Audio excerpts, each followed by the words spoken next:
Obrigado, pastor Fabrício. Bom dia, meus irmãos.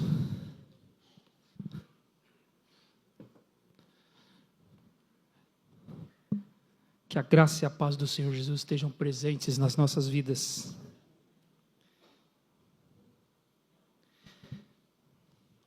Nós vamos continuar aqui os nossos estudos, as nossas reflexões sobre o tema crescimento em Cristo Jesus, ou mudança bíblica, ou crescimento espiritual, santificação. Nós estivemos nas últimas aulas refletindo sobre a pessoa do nosso Senhor Jesus Cristo, porque nós pensamos que se nós vamos crescer em Cristo, nós precisamos saber quem Ele é.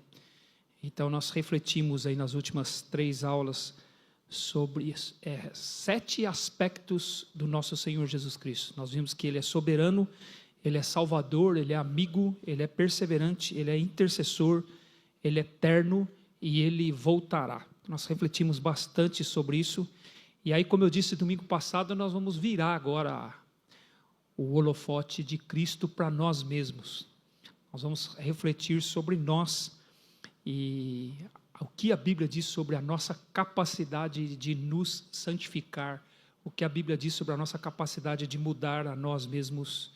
Na verdade, nós vamos bater um pouco em nós mesmos agora, né? O crente gosta disso, né? De se olhar no espelho da palavra de Deus e ver o que a palavra de Deus diz a seu respeito, mesmo que isso não seja agradável, né? Como disse o apóstolo Paulo, fazendo minhas as palavras dele, eu já nem mesmo compreendo meu próprio modo de agir, porque o que eu não quero, esse faço, né? Eu não quero me olhar no espelho da palavra de Deus, mas eu faço, e de alguma forma eu sempre faço isso, né, de olhar-me e me ver na palavra do Senhor, o Senhor me lembrando quem eu sou. Então, depois de olhar para o Senhor Jesus, nós precisamos olhar para nós mesmos. Então, como eu disse para os irmãos no domingo passado, né, nós vamos pensar na importância do desespero. No entanto, a palavra desespero, não no sentido de alguém que está arrancando seus cabelos numa atitude histérica. Quando a gente ouve essa expressão de histerismo, não é nesse sentido, não é a ideia disso, de alguém desesperado assim. É alguém que está conhecendo a si mesmo e se está desesperando de si mesmo. Ele está sem desesperança, ele está com desesperança em si mesmo.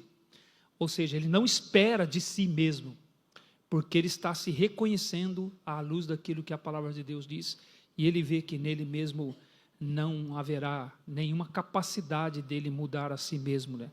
Não haverá crescimento espiritual se nós não enxergarmos a nós mesmos como a Bíblia nos descreve. Como disse Jeremias, em Jeremias capítulo 13, versículo 23, ele disse, pode o leopardo mudar a cor de suas manchas? A resposta lógica é não. Pode o etíope mudar a cor de sua pele? A resposta é não. Então ele faz uma afirmação, então poderíeis vós fazer o bem estando acostumados a fazer o mal? Nós não podemos, porque nós estamos treinados no mal. Essa é a ideia dessa expressão, poderíeis vós fazer o bem estando acostumados a fazer o mal? A ideia dessa expressão é que nós somos treinados no mal desde que fomos concebidos.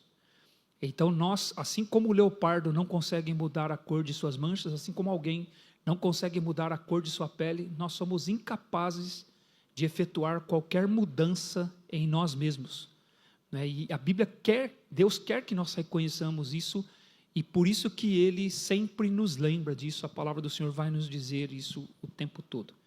E é por causa dessa nossa incapacidade, dessa nossa queda, é que a vida cristã, olhada de uma forma, observada de uma forma honesta por nós mesmos, nós vamos parecer que nós estamos indo para frente, mas parecendo que a gente está indo para trás.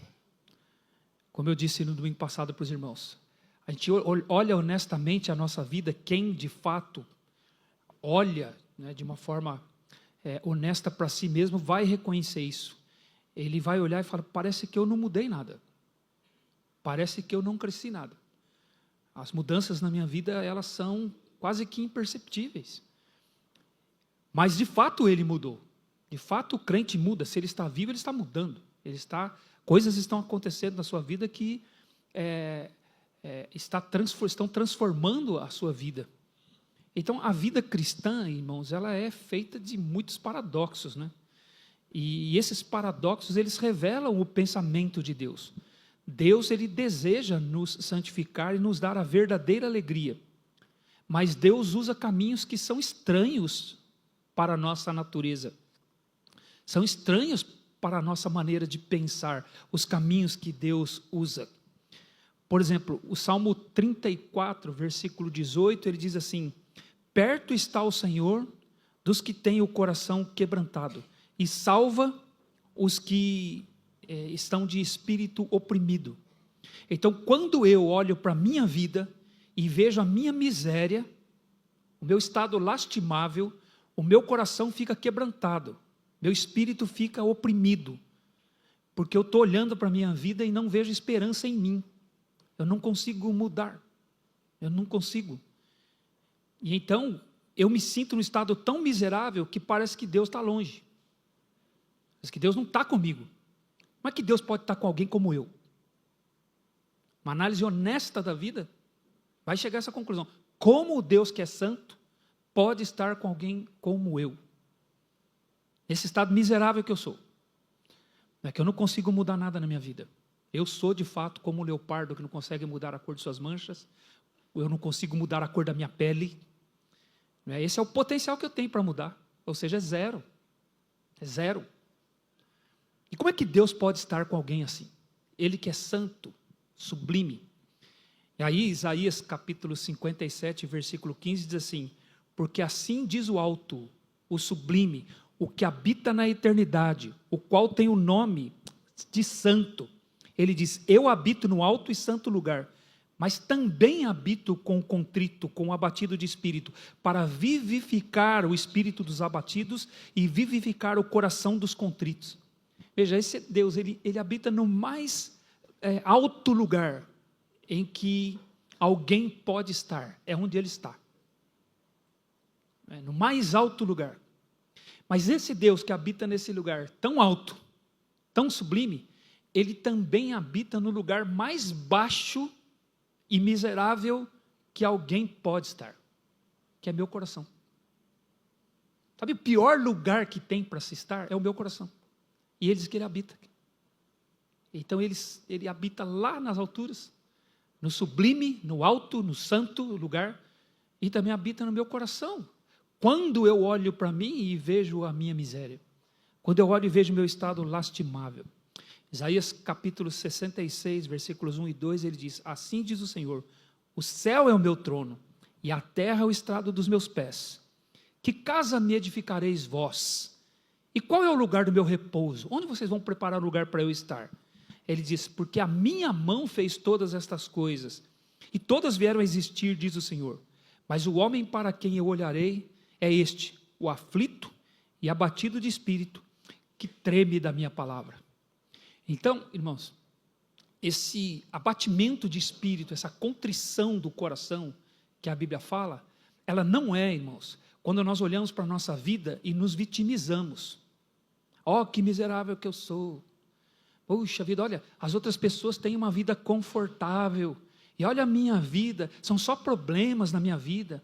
As pessoas que me cercam só me dão dores de cabeça. Eu não vejo minha vida progredindo. Eu olho para a vida das outras pessoas, elas têm conforto, parece que a vida delas vai bem. E eu olho para a minha vida. Teve um salmista que tentou fazer isso, irmãos.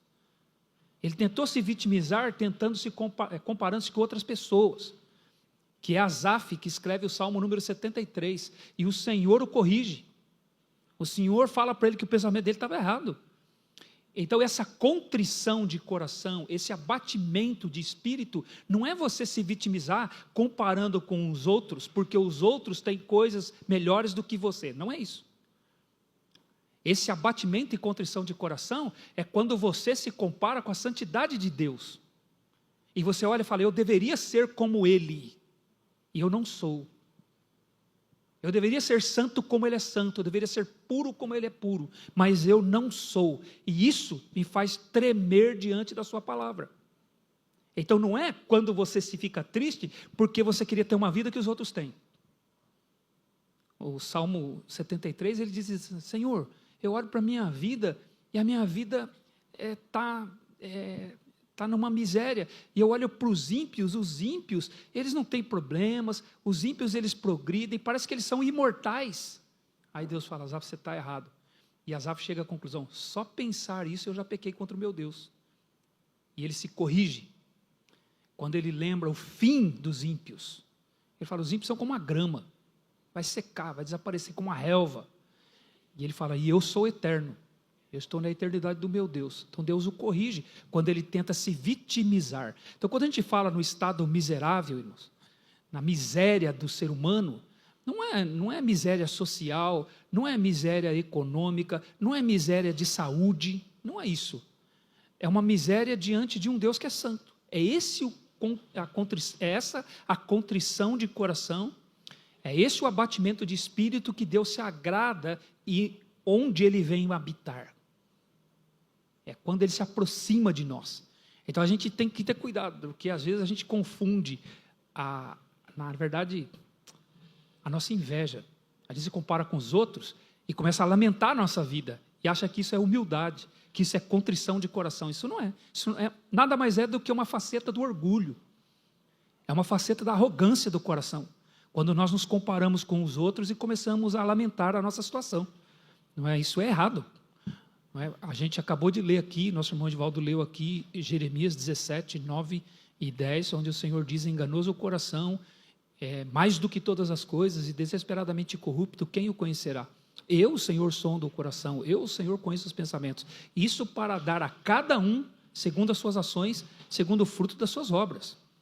Então, Deus, Ele cuida de nós individualmente, de acordo com o que Ele lê no nosso coração. Então, nós não devemos lamentar quando nós estamos comparando com os outros. Nós devemos lamentar quando nós estamos comparando com Deus, com o Senhor. Essa é a contrição. É por isso que a vida cristã é esse paradoxo. Aí, indo para o Senhor Jesus disse em Mateus capítulo 20, versículos 26 e 27, quem quiser tornar-se grande, será este que vos sirva. Quem quiser ser o primeiro, será vosso servo.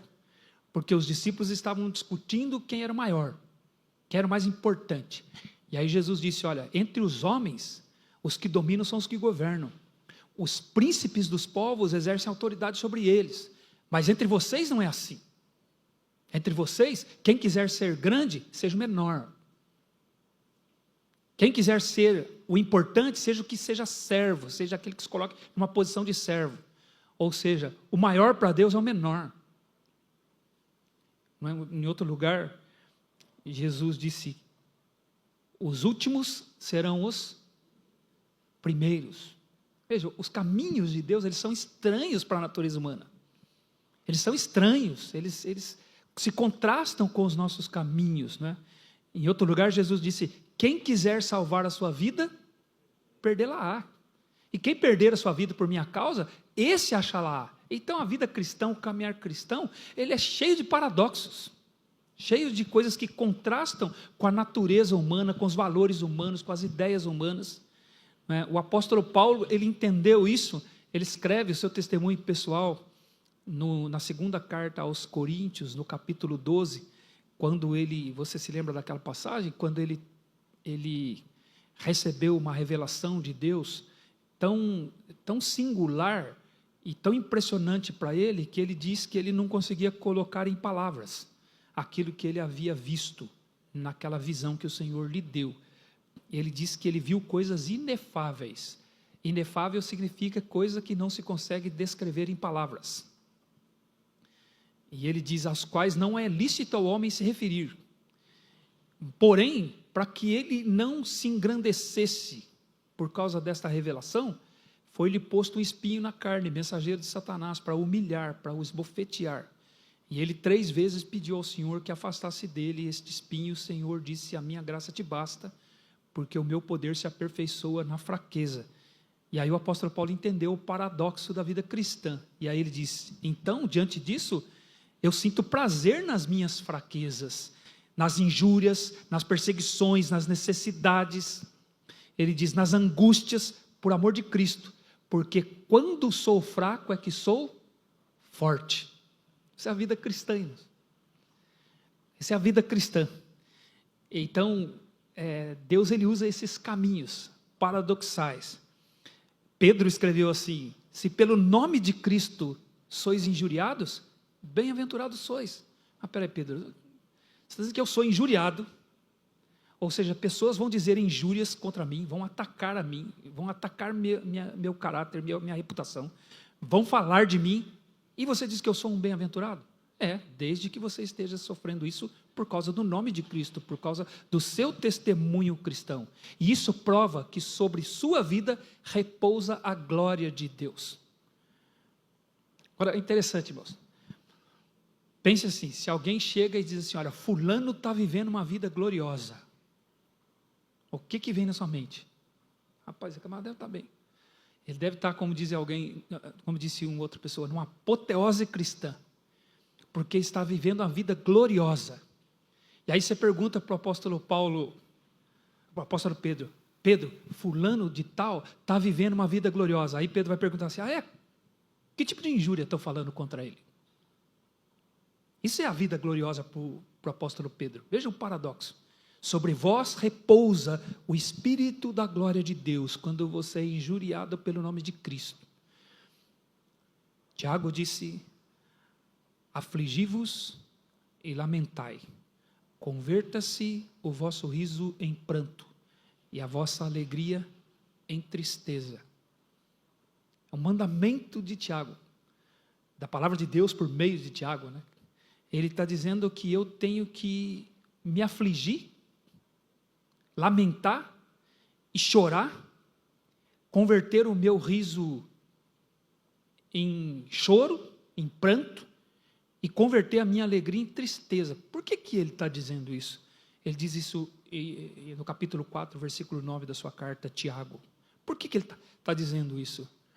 Porque Tiago, na verdade, ele está falando ali, falando com os crentes, de que os crentes têm que crescer nessa sensibilidade diante de Deus, de ser sensíveis diante de Deus.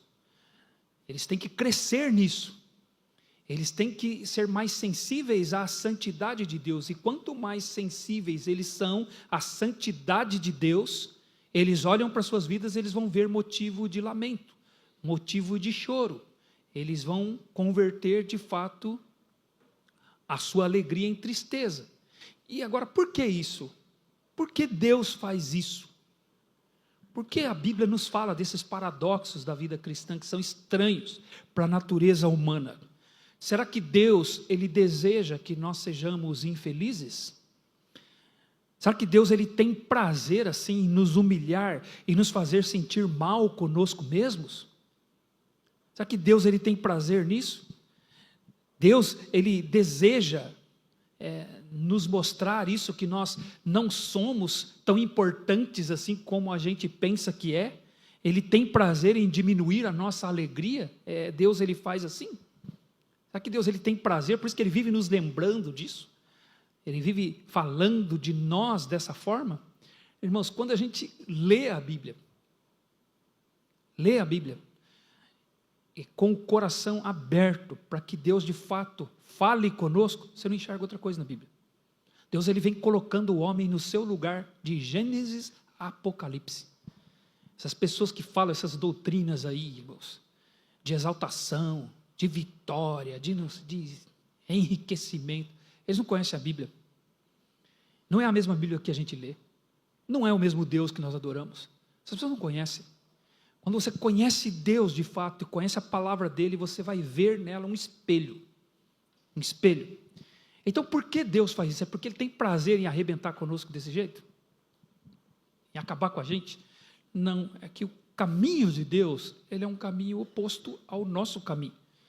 E ele diz isso, né, em Isaías capítulo 59, versículos 8 e 9, Deus diz assim: porque os meus pensamentos, eles não são os vossos pensamentos, nem os meus caminhos os vossos caminhos, porque assim como os céus são mais altos do que a terra, os meus caminhos são mais altos do que os vossos caminhos, e os meus pensamentos mais altos do que os vossos pensamentos. Então, a distância entre o caminho de Deus e o nosso caminho é simplesmente a terra e o céu. Essa é a distância. Então, Deus, Ele age de uma forma diferente daquilo que nós pensamos na nossa natureza de que Ele agiria. Mas então, por que Ele faz isso? Porque o caminho de Deus, para que se chegue ao objetivo final que Ele quer que nós cheguemos, o ponto que Deus quer nos levar, irmãos, é a alegria verdadeira, a alegria sustentável de uma forma eterna, que é a alegria do céu. É lá que Ele quer nos levar. Deus não deseja o nosso mal, Ele deseja o nosso melhor. O problema é que o caminho para chegar lá é que é diferente do nosso caminho, né? Irmãos, quando você estava nas suas aulas de geometria lá, né, e você era bem pequeno e o professor estava ensinando, dando os primeiros passos lá, qual é a menor distância entre dois pontos? Qual é a menor distância, irmãos, entre dois pontos? É uma linha reta, né? Aí você chega para o Senhor e fala: Senhor, qual é a menor distância entre dois pontos? Aí Deus fala assim: depende do que eu vir no teu coração. Para Deus, a menor distância entre dois pontos não é necessariamente uma reta. Para Deus, a menor distância entre dois pontos pode ser um zigue-zague. Para Deus, a menor distância entre dois pontos pode ser uma curva longa. Uma curva longa. Quero dar um exemplo para você. O povo de Israel saiu do Egito, irmãos. E ele foi seguindo Moisés. Você se lembra, atravessou o Mar Vermelho e caminhou. E acredita-se que alguns meses depois eles estavam na porta da terra prometida. A porta. E Moisés enviou os espias lá, e eles ficaram 40 dias lá espiando a terra. Quando eles voltaram, eles relataram tudo o que eles viram. A terra de fato era grande, a terra manava leite e mel, a terra era surpreendente. Eles viram 2 homens carregando um cacho de uva. Porém, eles também viram que os homens eram fortes, humanamente falando, que eles pareciam ser insetos nas mãos dos homens, eles pareciam ser gafanhotos. E eles então inflamaram o povo e disseram que eles iam matar os homens e iam tomar as mulheres e crianças como escravos. E aí o povo ficou inflamado e disse para Moisés: é para isso que você nos trouxe aqui? Para a gente morrer aqui? Não era melhor a gente ter ficado no Egito? É isso que você quer fazer com a gente? E Josué e Caleb disseram: vocês estão errados, vamos confiar no Senhor. Vamos confiar no Senhor, que nós vamos entrar. Ele prometeu, Ele vai dar. Mas o povo não creu. E aí o que Deus disse? Moisés: irmão, a terra estava ali. E Deus disse para Moisés: faz esse povo virar as costas. Vocês vão caminhar 40 anos no deserto. 40 anos. Para cada dia que vocês foram espiar a terra, 1 ano. 40 anos. E toda essa geração, de 20 anos para cima, vai morrer. Vai cair nesse deserto. E só de 20 anos para baixo é que vai entrar nessa terra. Daqui a 40 anos. Então vocês saem e dão uma volta. Se você tem aqueles mapinhas na Bíblia, você vai ver que aí ele sai e faz uma volta. Então, qual é a menor distância entre 2 pontos para Deus? Pode ser uma curva longa. Uma curva longa. Então, por que Deus faz isso conosco? Por que Ele trata assim conosco? Porque Ele sabe onde Ele quer nos levar. Ele sabe o objetivo que Ele quer que nós alcancemos. Porém, para chegar lá, necessariamente não é uma linha reta. Não é uma linha reta. É até que o coração esteja preparado. Até que o coração esteja pronto. Segundo a análise dele. Eu, Senhor, conheço os corações, som dos pensamentos. Então, Deus, ele não trabalha de acordo com a nossa expectativa, porque ele lida com algo que nós não conhecemos tão bem como ele. Ele lida com o pecado. Então, o alvo de Deus é a pureza dos seus filhos. Ele tem como objetivo purificar o coração dos seus filhos. Então, o pecado é algo que nós temos algum conhecimento, mas nós não lidamos muito bem com o nosso pecado. Nós não lidamos. Nós temos uma ideia geral, irmãos, de que o pecado é ruim. Nós compreendemos que o pecado, de fato, ele ofende a Deus e que ele destrói vidas. Nós compreendemos que o pecado, ele causa males, que o pecado, ele rouba a alegria. Nós compreendemos que o pecado, ele tira a verdadeira felicidade. E estas compreensões que nós temos a respeito do pecado, fazem com que nós acreditemos que a gente sabe bem o que ele é e o mal que ele causa. A gente acredita nisso por causa dessas compreensões gerais que nós temos do pecado. Mas, apesar de nós termos estas compreensões, a nossa visão sobre o nosso próprio pecado ainda é superficial. Ela é superficial. Por isso que nós não entendemos o agir de Deus em muitos aspectos da nossa vida. Porque a minha visão é superficial. Por vezes eu estranho a forma como Deus está me conduzindo. Porque eu tenho uma visão superficial sobre o meu próprio pecado. Deus está lidando com algo que nos faz mal e que nós não entendemos muito bem. Nós não compreendemos muito bem. Ele deseja que nós vejamos, irmãos, essa enfermidade que nós temos e a profundidade dela, para nós sabermos que Ele está lidando com ela. Ele está nos curando dessa enfermidade. Na verdade, Deus está usando remédio para o nosso coração, porque Deus é quem entende de pecado, Ele é quem sabe o que fazer para nos livrar do pecado. Por isso que o caminho de Deus é o caminho do desespero, é o caminho em que Ele nos ensina a nos desesperar de nós mesmos, a não termos esperança em nós mesmos. Então Deus, Ele está nos levando a reconhecer que não há em nós nenhuma condição de melhorar a nós mesmos. Então a conversão é quando nós reconhecemos a nossa condição e nós nos entregamos ao Senhor Jesus. E a vida cristã é o constante reconhecimento da nossa miséria e a contínua dependência do Senhor Jesus. Então Deus, Ele vai trabalhando isso em nós para que nós nos desesperemos completamente de nós mesmos. E o desespero, ele nos levou a Jesus. Se você está em Cristo hoje, é porque de alguma forma você entendeu o seu estado de desespero. Então o desespero nos levou a Jesus e o desespero nos mantém nele, nos mantém com Ele. Então nós somos desprovidos de esperança em nós mesmos. E Deus quer que nós sejamos convencidos disso. Por isso é preciso então perder a esperança em si mesmo. Esse é o trabalho de Deus. Por isso que o crescimento cristão, irmãos, ele é assim, ele é muito estranho.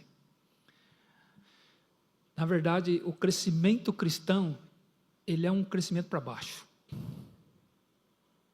É para baixo. É um mergulho. Você vai afundando cada vez mais. E é Deus que está te empurrando para baixo. Ele vai te afundando, Ele vai te mergulhando, Ele vai... E por isso que alguém disse que é preciso mergulhar na podridão do nosso próprio coração. Crescer espiritualmente, irmãos, crescer em Cristo Jesus, é o crescimento em ver o quão podre e desprovido de recursos eu sou. Aí eu estou crescendo. Estou crescendo. E esse entendimento, ele vai ter um impacto evidente na vida do crente. E ele então vai ver que a sua miséria não é uma questão intelectual. Ele vai entender que a sua miséria não é o fato dele dizer, eu sei, eu sou um pecador. Mas é viver uma vida coerente com o fato de saber que é um pecador. Esse é o entendimento que Deus quer. Então Deus, ele vai nos empurrando para baixo. Por isso que o crescimento espiritual, ele começa com um crescimento para baixo. Por isso que alguém disse, parece que eu não estou indo para frente, parece que eu estou indo para trás. não é? Então nós precisamos compreender a pecaminosidade do pecado. Então, o que a Bíblia fala sobre a pecaminosidade do pecado? Nós fomos criados à imagem e semelhança de Deus. De toda a criação de Deus, nós somos os mais gloriosos. Nós fomos colocados nesse mundo aqui para cultivar e guardar esse mundo, como ele disse para Adão, ele colocou Adão no jardim para o cultivar e guardar. Por isso, nós sabemos fazer as coisas que nós sabemos fazer. Nós, seres humanos, nós criamos soluções, irmãos, nós transformamos matéria-prima para que os produtos resultantes disso facilitem as nossas vidas. Nós fazemos artes, nós fazemos coisas bonitas, nós exploramos o planeta, exploramos os recursos naturais desse planeta, e nós estamos agora explorando até o universo. Nós estamos, irmãos, às portas de ir buscarmos recursos fora da Terra, para trazer para a Terra, para de alguma forma criar situações aqui para nós. Então, há uma expectativa de que nós vamos usar recursos da Lua para trazer para cá. E nisso tudo, nós de alguma forma refletimos a capacidade que Deus nos deu. O homem é a gloriosa criação de Deus. É aquele com quem Deus compartilhou a sua imagem e semelhança. Mas nós sabemos que o pecado afetou essa imagem, desde a entrada do pecado no mundo, os seus efeitos têm sido percebidos, são sentidos de geração a geração, e isso é notório na nossa vida pessoal e é notório na nossa vida, na vida humana. Quando nós atingimos 30 anos de idade, nós começamos a perder o vigor. Não tem como, irmãos. Você atinge 30 anos de idade, as suas forças começam a diminuir. Você começa a enfraquecer. Você não consegue exercer as mesmas coisas que você exercia. Talvez você pegue um ou outro exemplo, por exemplo, atletas de alto rendimento, e aí você pode dizer, nossa, fulano está com 40 anos de idade, ainda está com esse vigor todo. Essas são exceções. Na média, eu e você passamos dos 30 anos, a gente começa a descer.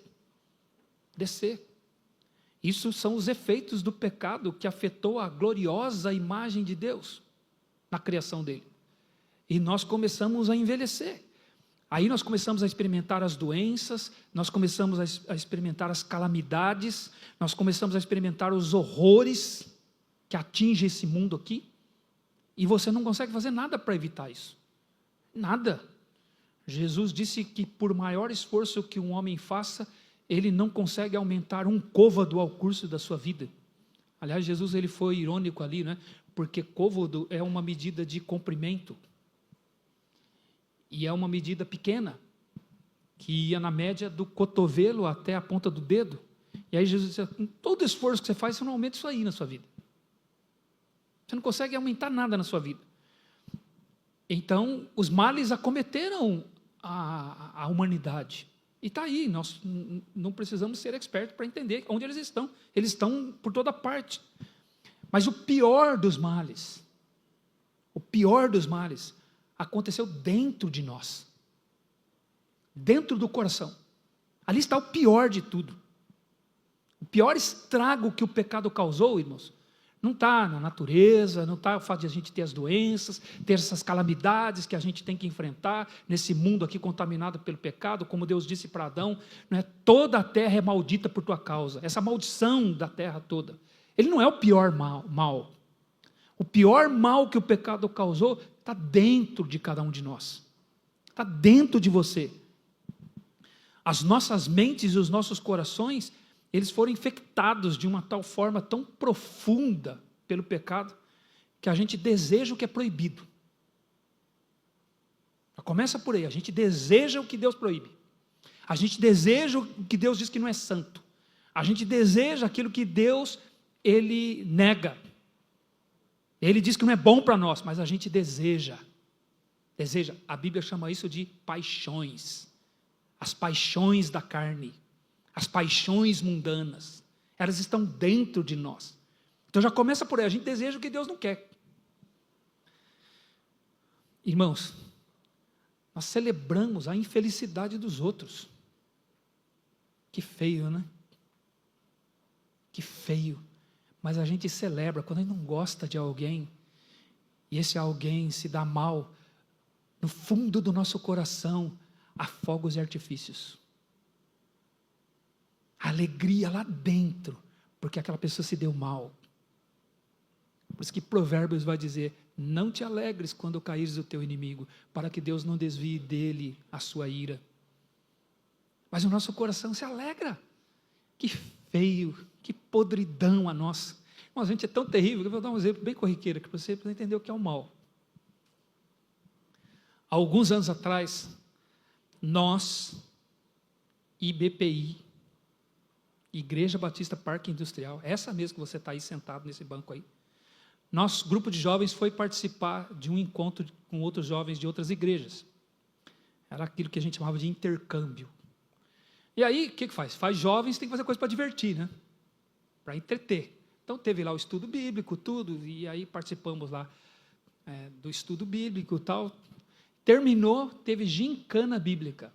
Aí já haviam dado, acho que era um livro da Bíblia que nós deveríamos ter estudado, então cada igreja foi avisada previamente que a gincana seria sobre aquele livro bíblico, e aí nós nos reunimos lá, e começou então a gincana, a disputa bíblica. Você quer revelar o que é o coração humano, coloca o coração humano numa disputa.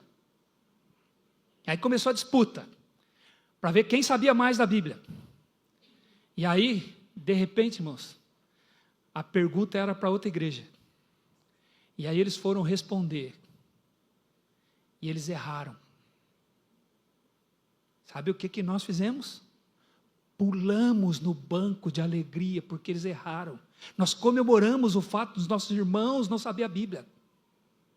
Que feio. A gente vibrou, porque nós íamos ganhar. A gente ia ganhar. E aí eu lembro que eu cheguei aqui, eu falei, irmão, vamos parar com esse negócio aí. Vamos parar com esse negócio de gincana bíblica. É trazer o mundanismo para o nosso meio. A gente comemorar o fato de que um irmão nosso em Cristo errou um versículo bíblico. A gente celebrar isso. Olha o que é o nosso coração. Olha quem somos nós. O pior mal que aconteceu com o pecado está dentro de nós, está no meu mais íntimo ser. Está aqui dentro, esse mal. O pior estrago que o pecado causou foi eu mesmo. Então, como disse alguém, nós somos fábricas de impurezas. Não importa se os outros estejam mal, o que importa é que eu esteja bem. O que importa sou eu. É o meu ego. Então a gente é feio, por dentro nós somos monstruosos. Monstruosos. Então, como crentes, irmãos, a gente, por crermos em Cristo, nós temos facilidade de admitir a realidade do pecado. O que nós temos dificuldade é admitir a profundidade dessa realidade. Sabe o que vai acontecer? Eu não sou profeta, não. Mas de alguma forma eu sou profeta. De alguma forma, quando a gente anuncia, você é um profeta de alguma forma, né? Mas eu não sou profeta de revelar o futuro, não.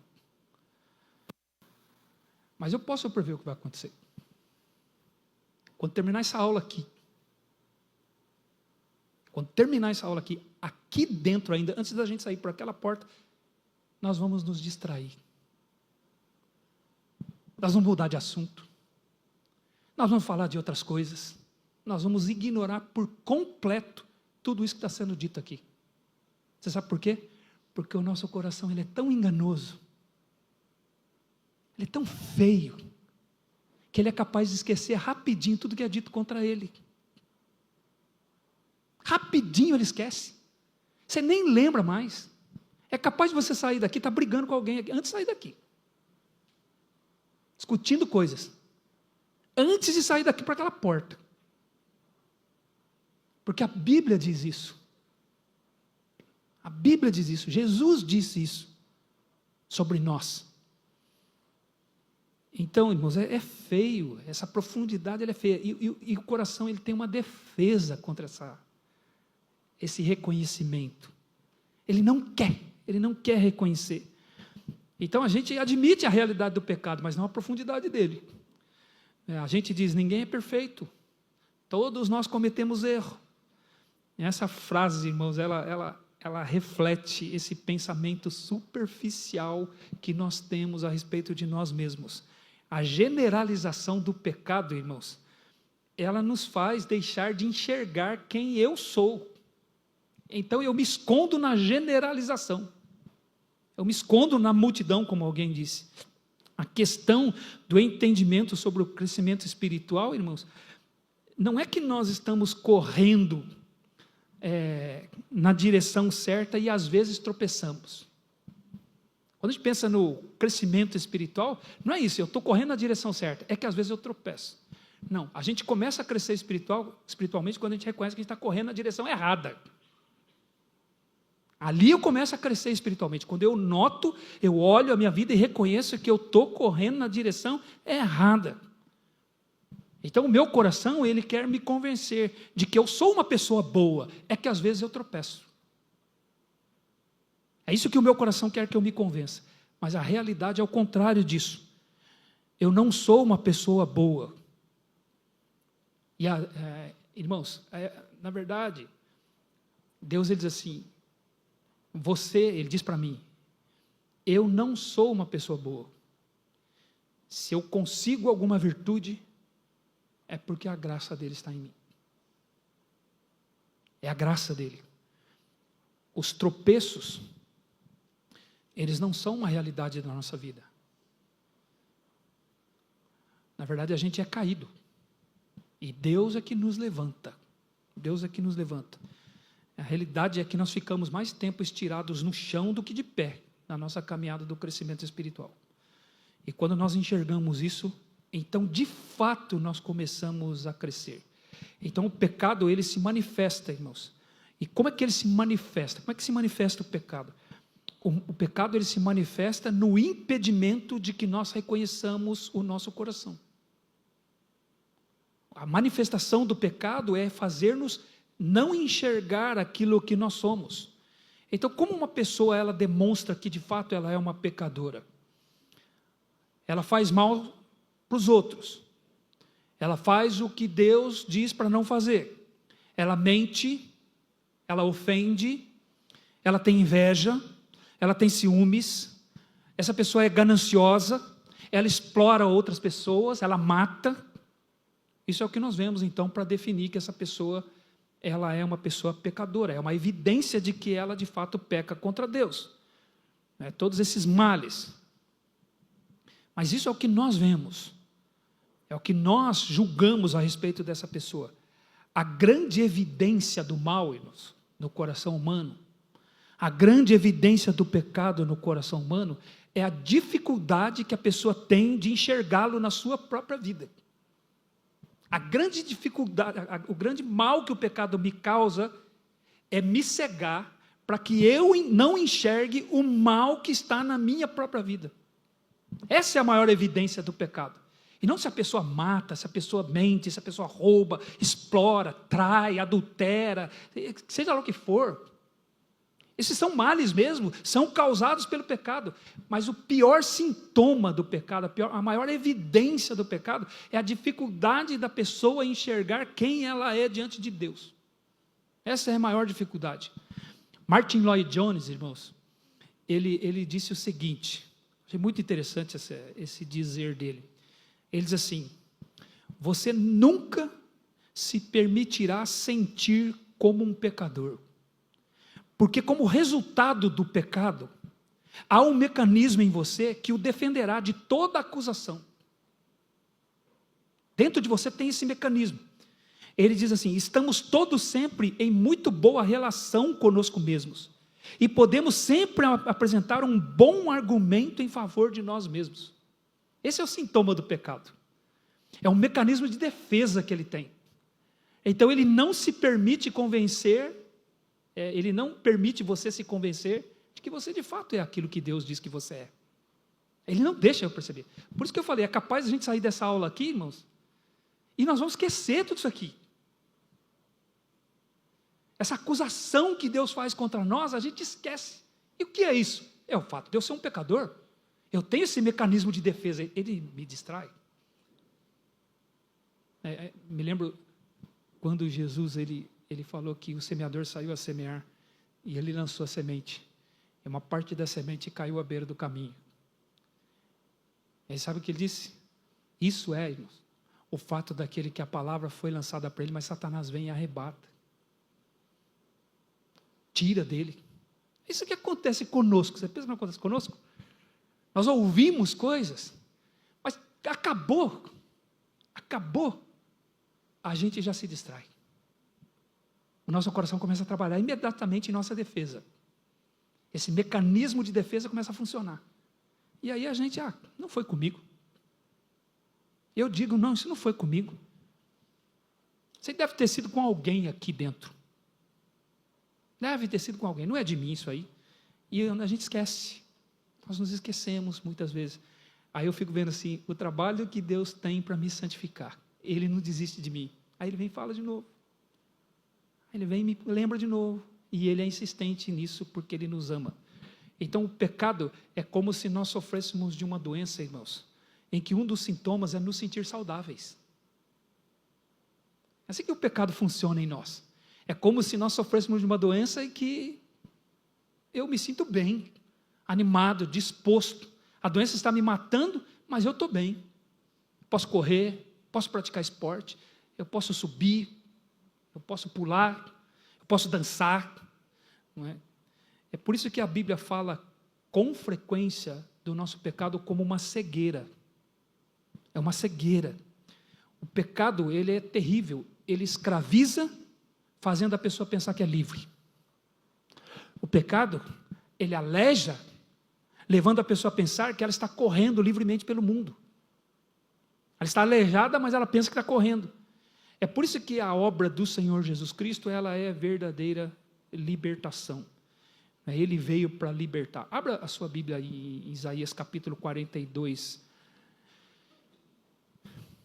Abra Isaías capítulo 42.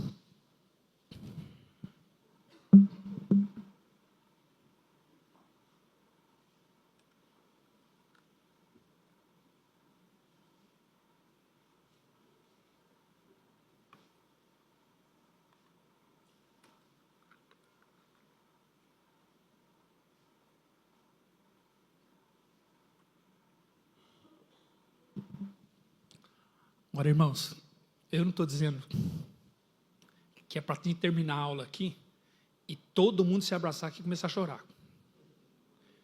E vamos ficar o dia inteiro aqui chorando, não vamos nem para casa almoçar, porque almoçar dá prazer e a gente quer se punir.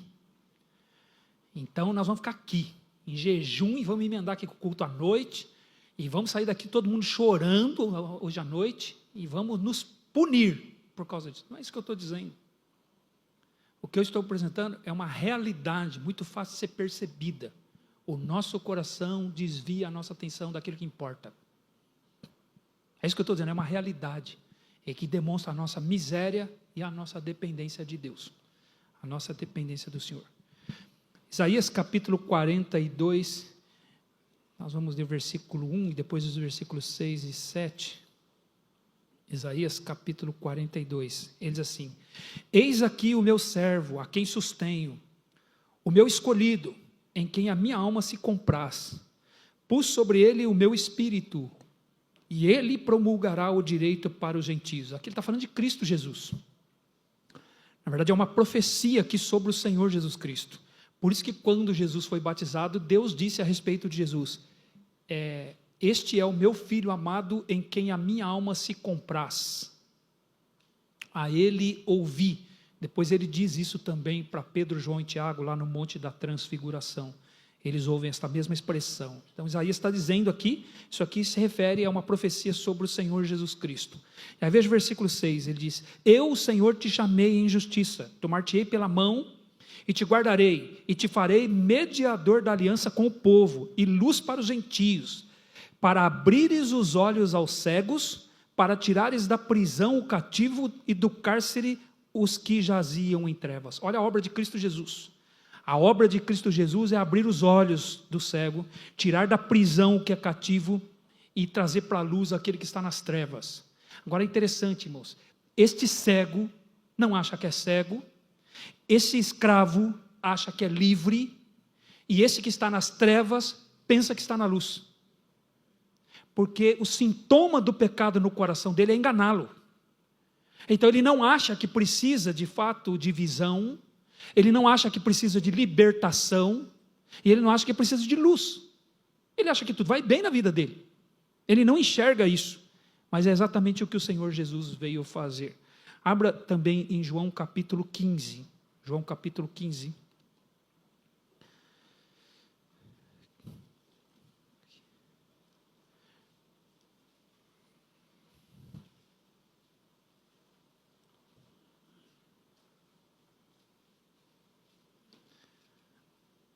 Melhor, Mateus capítulo 15, irmãos, por favor, me enganei. Mateus capítulo 15. Mateus capítulo 15, versículo 14.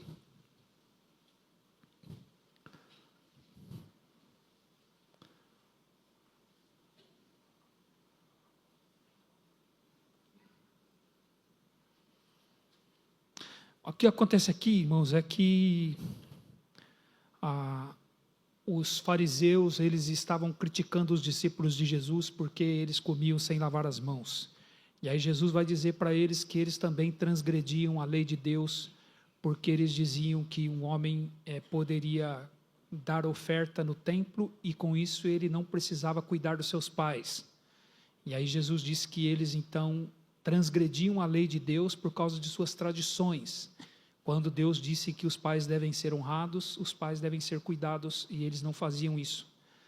E aí Jesus disse que não é o que entra pela boca que contamina um homem, mas sim o que sai do seu próprio coração.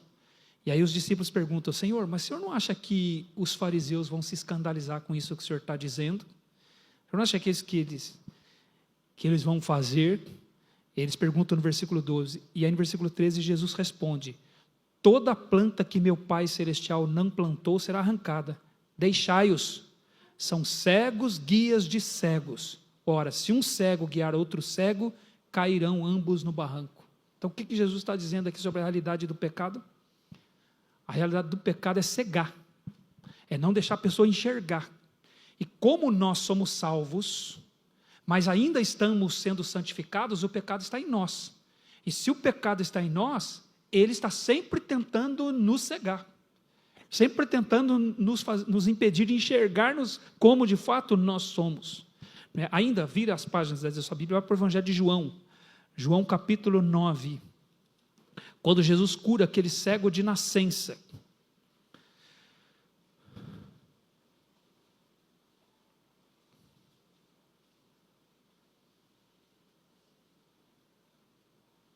Veja aqui o paradoxo que Jesus faz aqui, né?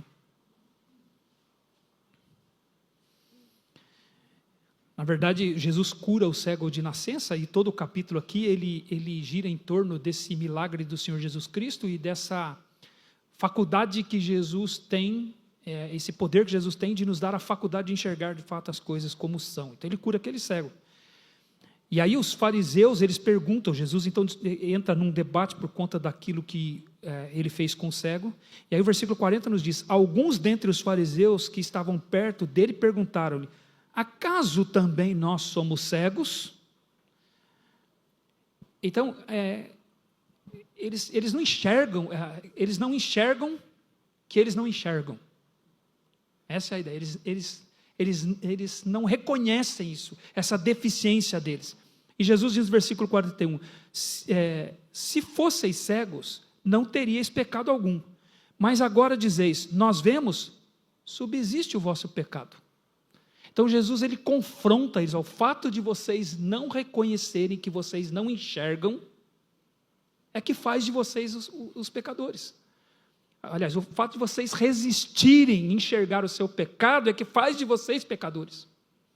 É o sintoma de vocês, é a deficiência de vocês, é a miséria de vocês. Aí, volte as páginas aí, a gente vê que Jesus, ele diz que é Ele de fato que faz essa obra de nos levar a enxergar. Capítulo 8, veja o capítulo 8,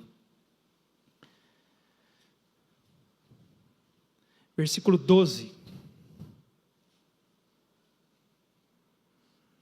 Ele diz assim, de novo lhes falava Jesus dizendo, eu sou a luz do mundo, quem me segue não andará nas trevas, pelo contrário, terá a luz da vida. Então, irmãos, o Senhor Jesus dizia para as pessoas, os que reconhecem que são cegos, começam a enxergar. Os que pensam que enxergam, permanecem sem enxergar. É o paradoxo de Jesus. Então Jesus, ele está falando nada mais, nada menos sobre a dificuldade que cada um tem de reconhecer a sua própria situação. Então, o maior efeito da luz de Jesus é nos fazer enxergar a nós mesmos. A nós mesmos. Por isso é que ele, no capítulo 3, ele vai dizer assim que ele é a luz que veio ao mundo, mas aqueles que se recusaram a enxergar quem são, fugiram da luz. Sabe por quê? Para não enxergar os seus próprios pecados. Mas aqueles que estão reconhecendo quem são, se aproximam da luz, porque eles querem de fato ver quem são, para que neles seja produzido a obra da graça de Deus, que as suas obras glorifiquem a Deus, porque elas são feitas em Deus. Jesus diz isso no capítulo 3. Então, a Bíblia vai nos dizer isso o tempo todo, que o pecado tem esse efeito de nos cegar. Por exemplo, na segunda carta aos Coríntios, no capítulo 2, versículos 3 e 4, o apóstolo Paulo diz que se o nosso evangelho está encoberto, é para os que se perdem que está encoberto, os quais o Deus deste século lhe cegou o entendimento, para que não resplandeça a luz do evangelho da glória de Cristo sobre eles, o qual é a imagem de Deus. Satanás, ele trabalha para isso, para nos cegar, para impedir as pessoas de enxergarem. E em outro lugar a Bíblia nos diz, foi João que escreveu isso, ele diz, aquele que odeia seu irmão está nas trevas, e anda nas trevas, e não sabe para onde vai, porque as trevas lhe cegaram os olhos. O efeito do pecado é a cegueira. Então, quando Jesus curou aqueles cegos, quando ele fez isso, irmãos, não era para a gente focar no milagre em si. Aqueles milagres de Jesus curando cegos, é para mostrar a nossa maior necessidade, que é nós nos enxergarmos como de fato nós somos a luz da santidade de Deus. Tem um milagre que Jesus faz, a cura de um cego, que é um milagre interessante. Abra a sua Bíblia em Marcos capítulo 8. Evangelho de Marcos capítulo 8. Marcos capítulo 8.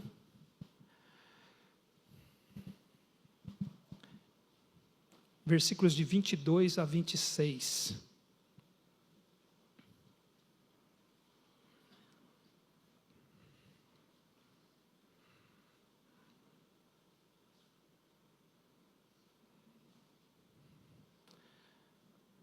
Ele diz assim, então chegaram a Betsaida e lhe trouxeram um cego, rogando-lhe que o tocasse. Jesus, tomando o cego pela mão, levou-o para fora da aldeia e, aplicando-lhe saliva aos olhos e impondo-lhe as mãos, perguntou-lhe, vês alguma coisa? Este, recobrando a vista, respondeu, vejo os homens, porque como árvores os vejo andando. Então, novamente, ele pôs as mãos nos olhos e ele passou a ver claramente, ficou restabelecido e tudo distinguia de modo perfeito. E mandou Jesus embora para casa, recomendando-lhe, não entres na aldeia. Veja, esse milagre aqui, irmãos, ele ilustra a grande necessidade que nós temos de enxergar cada vez melhor. A palavra aqui, que se refere à cura desse homem aqui, quando diz que Jesus o levou para fora da aldeia e aplicou-lhe saliva nos olhos, impôs-lhe as mãos, perguntou para ele se ele vê alguma coisa, e o texto diz, e recobrando a vista. O verbo aqui, recobrar, ele pode não significar que esse homem, ele tinha enxergado antes e perdeu a vista. Pode ser que esse homem tenha sido cego a vida inteira. Mas o verbo também, ele permite, esse verbo grego, ele permite a ideia de que esse homem tinha enxergado um dia e ele perdeu a vista. É por isso que nessa versão aqui, a revista atualizada, é traduzida, ele recobrou a vista. Então, e o fato de que quando ele enxergou os homens embaçados, e ele reconheceu que eram homens, ele diz, eu vejo os homens andando como árvores, reforça a ideia de que ele já havia enxergado, e ele perdeu a vista, e então Jesus vem e recupera a vista dele, e ele então passa a ver claramente, aliás é em duas etapas Jesus cura ele, né? E ele então enxergou mais ou menos, e depois ele enxerga claramente. Isso aqui para mim é uma ilustração da nossa necessidade, é uma ilustração. Eu fui salvo, eu passei a enxergar, mas no meu caminhar cristão, o pecado me pega, eu perco a vista, eu já não enxergo mais quem sou eu já não enxergo mais a minha necessidade. Então Jesus precisa vir e está sempre limpando os meus olhos, sempre limpando a minha vista, para eu voltar a enxergar. Aliás, algumas curas de Jesus são ilustração disso. O cego Bartimeu, que Jesus cura lá em Lucas capítulo 18, ele está lá, né, na beira do caminho, lá perto de Jericó, e aí Jesus vem e ele ouve o barulho, né, o tropel da multidão, ele fala, quem é que está vindo aí? Aí disseram para ele, é Jesus o Nazareno. E ele começa a gritar, Jesus filho de Davi, Jesus filho de Davi, tem misericórdia de mim. E as pessoas tentaram fazer ele ficar quieto, ele gritava cada vez mais alto. Jesus ouviu, se aproximou dele e disse, que queres que eu te faça? E ele disse, Senhor, que eu torne a enxergar. Eu já enxerguei um dia, eu já enxerguei, mas eu perdi a vista, eu perdi a visão. E aí Jesus diz, seja feito como você quer, e ele voltou a enxergar. Isso é uma ilustração de um crente, irmãos. Quando você foi salvo, sabe por que você foi salvo? Porque você enxergou quem você é. O que te levou a Jesus foi você enxergar a beleza de Jesus e a sua realidade. Levou você a Jesus, levou você a crer em Jesus. Mas o que acontece na nossa caminhada cristã? É comum o crente perder a visão. Ele não enxerga mais. Ele não enxerga mais a realidade. Então Deus tem que vir. Ei, rapaz, você está esquecendo quem você é? Deus tem que vir para mim e dizer, você está esquecendo quem você é? Você está esquecendo o que é a minha graça sobre a sua vida? Você está esquecendo disso? Então ele vem e limpa os meus olhos, para que eu possa enxergar quem eu sou. Então nós temos essa carência, irmãos, de enxergar a nossa vida de fato como ela é. Não é? No livro Santificação Profunda, o Dane Ortlund, ele usou uma ilustração, ele disse assim que, se nós temos uma dor de cabeça, a gente toma um analgésico e passa a nossa dor de cabeça. E a gente vai, conduz a nossa vida e dorme e tudo.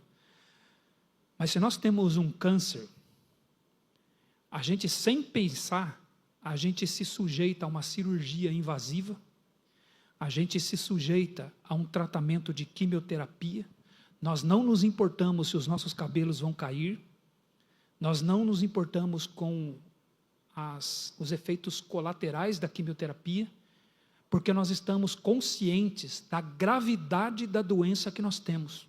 Então nós nos sujeitamos a esse tratamento, por mais doloroso que ele possa ser, porque nós tomamos consciência de que o que nós temos é muito grave. Então o que determina o remédio que nós vamos tomar é a consciência da gravidade do problema que eu tenho. É isso que determina. Agora, se o meu pecado para mim, ele é apenas como uma dor de cabeça, se é assim que eu enxergo o meu pecado, então eu vou viver de analgésico. Mas se eu vejo o meu pecado como um câncer profundo, se eu vejo assim, se eu vejo ele dessa forma, eu quero aceitar todo o tratamento que Deus está propondo para lidar com isso na minha vida. E se eu não enxergo que o meu problema é profundo, eu não vou crescer em Cristo. Eu não vou crescer como eu devo crescer. Então, quando nós enxergamos, irmãos, o quão distantes nós somos da glória que Deus preparou para nós, então nós vamos começar a andar na direção certa. Nós vamos começar a nos aproximar de Deus e vamos começar a alcançar aquilo que Deus quer que nós sejamos. Alegres na mais suprema alegria que alguém pode ter, que é a alegria da suprema glória do Senhor. Então, alguém disse assim, aprenda muito sobre o seu próprio coração. Aprenda. Aprenda muito sobre ele. E depois que você tiver aprendido tudo o que foi possível, você terá visto apenas alguns metros de um abismo insondável. Insondável. Por isso que Davi, ele escreveu no Salmo 139. Ele disse: Senhor, sonda o meu coração. Conhece os meus pensamentos, porque eu não consigo. Eu não consigo enxergar quem eu sou. Então sonda o Senhor o meu coração. Fala para mim quem eu sou. Diz o Senhor para mim. Sonda o meu coração, conhece os meus pensamentos, vê se há em mim algum caminho mau e guia-me pelo caminho eterno. Ele escreveu no Salmo 139, versículos 23 e 24. Então é assim que Deus, ele lida conosco, irmãos. Lida conosco. Nós precisamos reconhecer isso. E quando nós reconhecemos isso, irmãos, aí nós vamos ver uma coisa. Que a moralidade com que nós tentamos, que nós usamos para lidar com o nosso coração, ela é pior que a imoralidade. Ela é pior. A nossa moralidade, ela é contaminada pelo nosso próprio pecado. Então, quem somos nós? Aí eu estou terminando, irmãos, uma pá de cal na mão. Vai terminar na sala de vamos retomar domingo que vem, se o Senhor permitir. Então, quem somos nós? Então, o que a gente faz como crentes? Como Deus, nós servimos as pessoas. Aliás, com Deus nós servimos as pessoas. Porém, quanto desse serviço que eu presto aos irmãos é um ato puro? Quanto desse serviço eu presto aos irmãos é um serviço cristão puro? Aí eu disse: pastor, então você está dizendo que não é para a gente servir? Não, vai servir, vai continuar fazendo o que você está fazendo.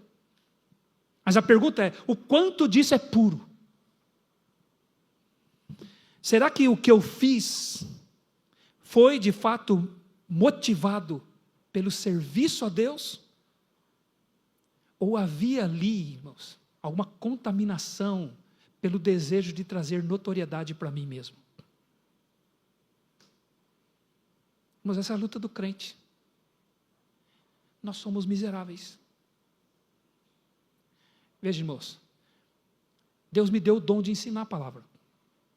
Eu tenho consciência que Ele me deu esse dom. Eu tenho essa consciência.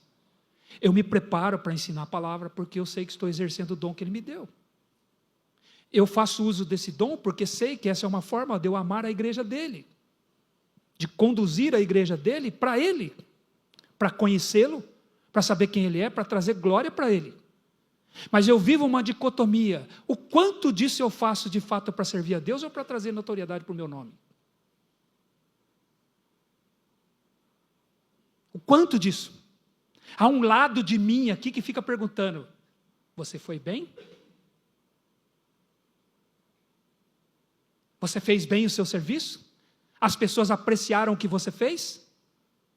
É a luta, irmãos. É a luta. É um miserável homem. É um miserável.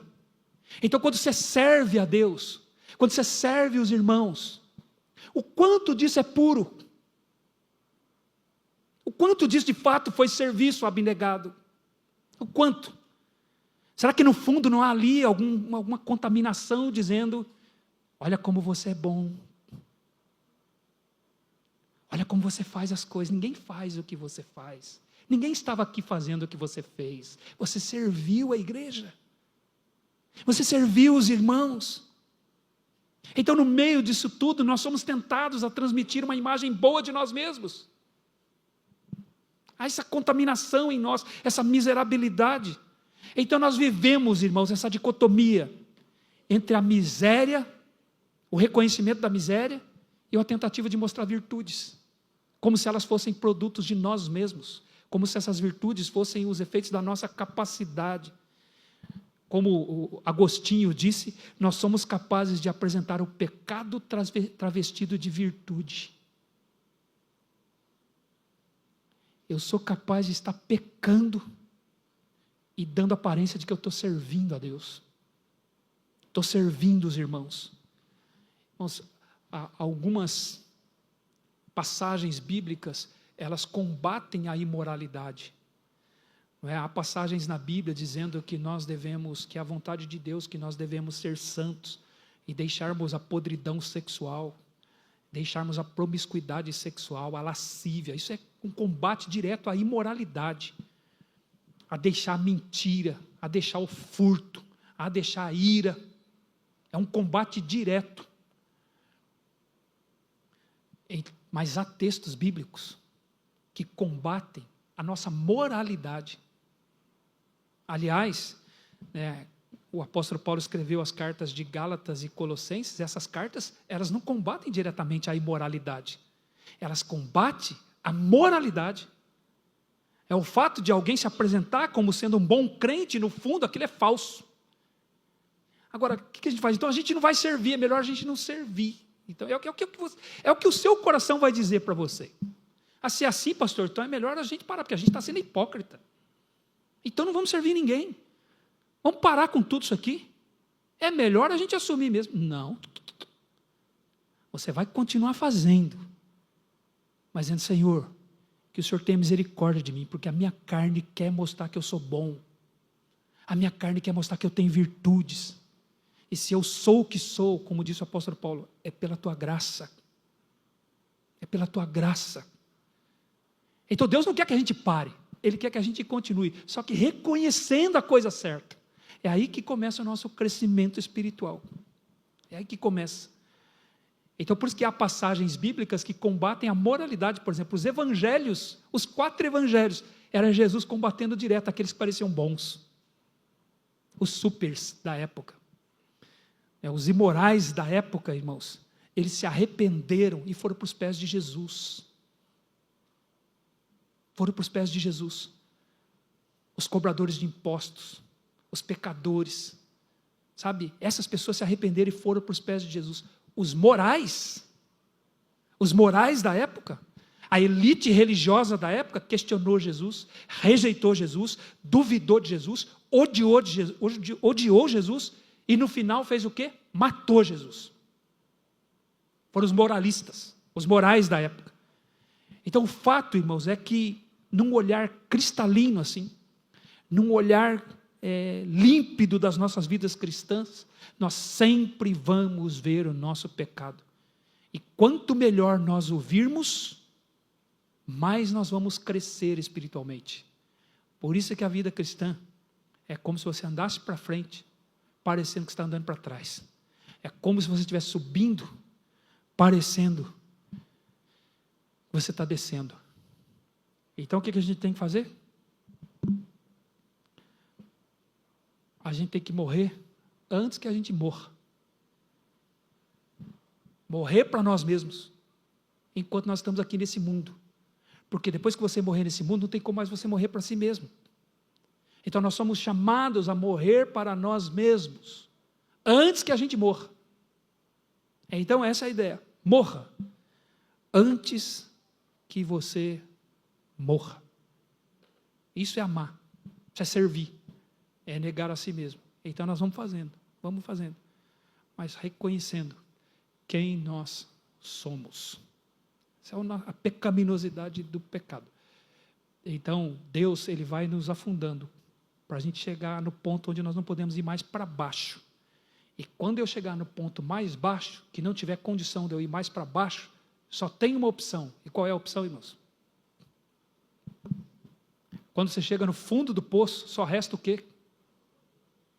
O que resta, irmãos? Subir. É por isso que Deus faz assim, porque Ele quer que eu suba ao ponto mais alto que eu possa estar, que é na sua glória. Mas eu não vou chegar lá enquanto eu não chegar no ponto mais baixo. Essa aqui é a dicotomia da vida cristã. Foi isso que o Senhor Jesus fez para ser o nosso Salvador. Filipenses capítulo 2, versículo 5, vai dizer, tende em vós o mesmo sentimento que houve em Cristo Jesus, o qual mesmo sendo Deus, não teve como usurpação ser igual a Deus. Antes a si mesmo se esvaziou, assumindo a forma de servo, sendo reconhecido na figura humana. Sabe o que Jesus fez? Saiu do ponto mais alto e veio no ponto mais baixo onde alguém podia estar. É onde nós estávamos, para ser o nosso Salvador. E a partir dali, quando não tinha mais como ir mais para baixo, o Senhor Jesus ascendeu. E ele foi ao ponto mais alto que alguém pode estar. Por isso que depois, o mesmo texto diz, pelo que Deus o exaltou e lhe deu um nome que está acima de todo nome, para que ao nome de Jesus Cristo se dobre todo o joelho, tanto os que estão em cima do céu, quanto embaixo na terra. E toda língua confesse que Jesus Cristo é o Senhor, para a glória de Deus Pai. Ele foi o mais baixo, para nos buscar, e foi o mais alto. E o que vai acontecer conosco? Em Efésios capítulo 2, o apóstolo Paulo vai dizer, aliás, Efésios capítulo 4, ele vai dizer assim, quem é que pode subir ao céu, senão aquele que de lá desceu, nas partes mais profundas da terra? É o Senhor Jesus. Ele saiu do mais alto céu e foi às partes mais profundas. Sabe por quê? Porque é lá onde eu estava. É lá que eu estava. E ele voltou para lá. E o que ele prometeu para mim? Eu vou te levar lá. Então o que ele está fazendo comigo? O que ele está fazendo com você? Ele está te levando lá. Só que para você chegar lá, você precisa enxergar onde você estava. Eu preciso enxergar onde eu estava. Essa é a vida cristã, irmãos. É a nossa miséria. Falei para você que a gente ia começar a bater em nós mesmos, né? E nós vamos continuar domingo que vem. Então você está convidado a vir. Domingo que vem. Para apanhar mais um pouco. Para que nós soframos mais um pouco essa realidade. Que de alguma forma é um misto. Eu não sei você, mas eu fico grato a Deus quando eu leio os textos bíblicos e vejo o que Deus fala de mim. E vejo o que Ele está fazendo na minha vida. E eu reconheço a minha miséria. Eu sou grato a Ele, porque eu sei que com isso Ele está me amando e me levando para a sua glória. Para glorificar, que é o que falta na nossa salvação, né? Nós fomos salvos, estamos sendo santificados e um dia seremos glorificados. Amém? Alguma pergunta sobre esse assunto? Irmão Renato.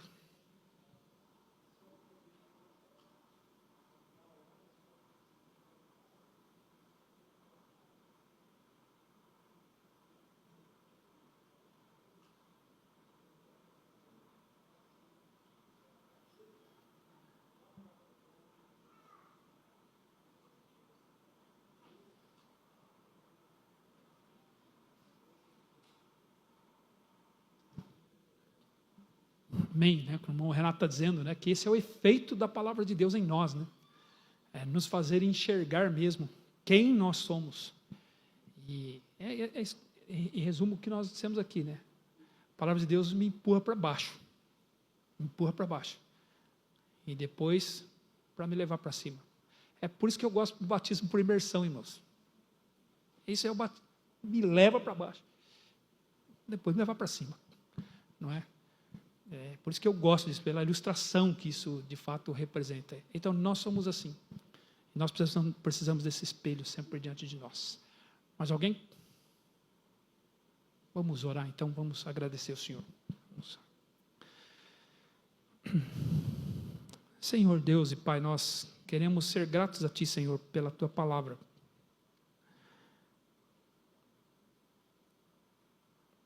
Nós queremos agradecer, Senhor, porque nós nunca ouviríamos isso, Senhor, a nosso respeito em nenhum outro lugar.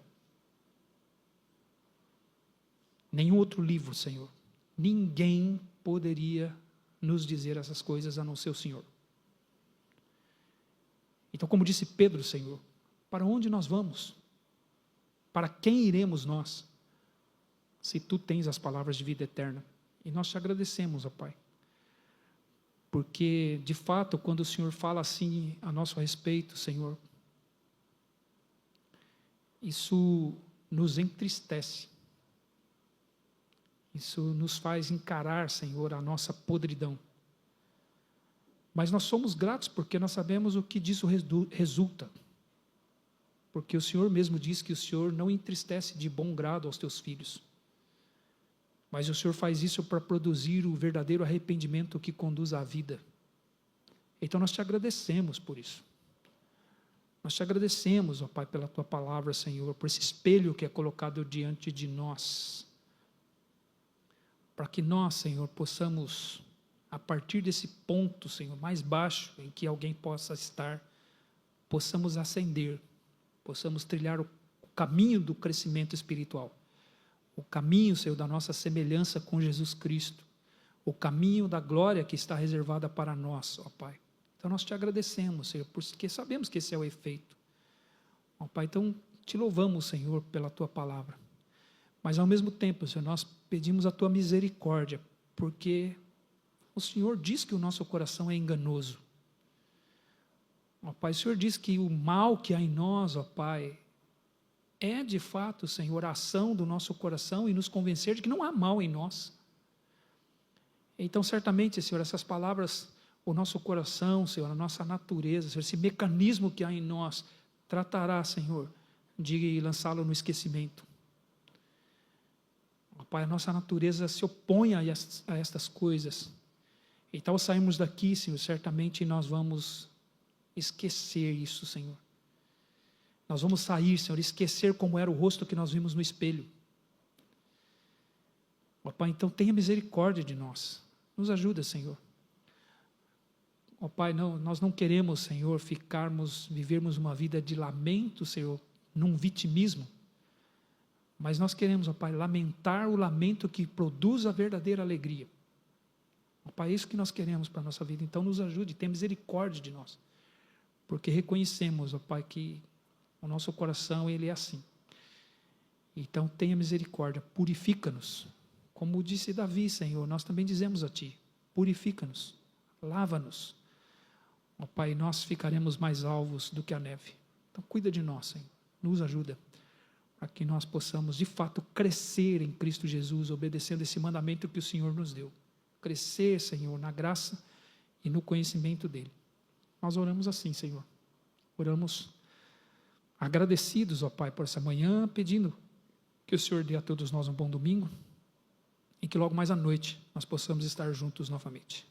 A nossa oração e nós a fazemos no nome dele mesmo, nosso Senhor Jesus. Amém, Senhor. Amém. Deus abençoe os irmãos. Tenham todos um bom domingo. Até logo mais à noite.